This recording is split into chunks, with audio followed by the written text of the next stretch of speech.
بسم الله الرحمن الرحيم. باب الأكل مما يليه ووعظه وتأديبه ممن يسيء أكله. د خوراک څښاک آداب دلته کې یو د خوراک ادب ښودلی شوی دی، نبي علیه السلام ښودلی دی.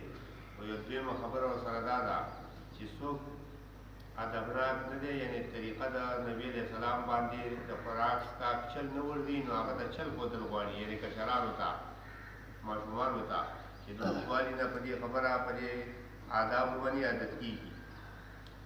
عمر بن ابي سلمه رضی الله تعالی عنهما دی وایي زه وړوکی هلک وم، د نبي علیه السلام پرورش کې وم. دا د ام سلمه رضی الله عنها زوی دی، د نبي علیه السلام پرکټی دی، نو د هغې سره د هغه خپلې مور سره د نبي علیه السلام پرورش کې پاتې شوی دی، وړوکی دی. نو دی خپله خبره کوي، وایي زما لاس کاسه کې داسې ګرځېده، خوراک مې کړو، کله یو ځای نه خوړلې راغستې، کله بل ځای نه، وړوکی دی نه پوهېږي.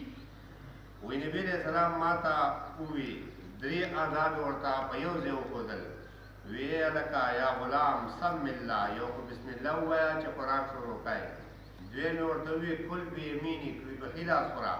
دریم یې ورته ووایي کل مما یلیک، ځان سره نږدې ځای نه خوره، خپلې مخې نه خوراک کوه.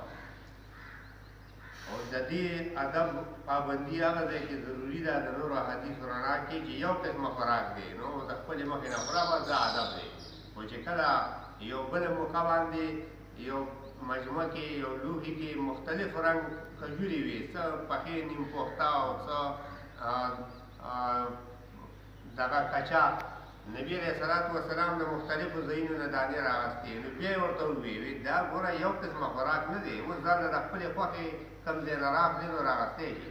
خو چې کله یو قسمه خوراک وي نو بیا هغه د بل یعنې په دې لوښي کې بل ځای کې او ستا مخکې یو شان دی، نو بیا خپل مخې نه خوره. ادب د نبي علیه السلام ښودلی شوی دا دی.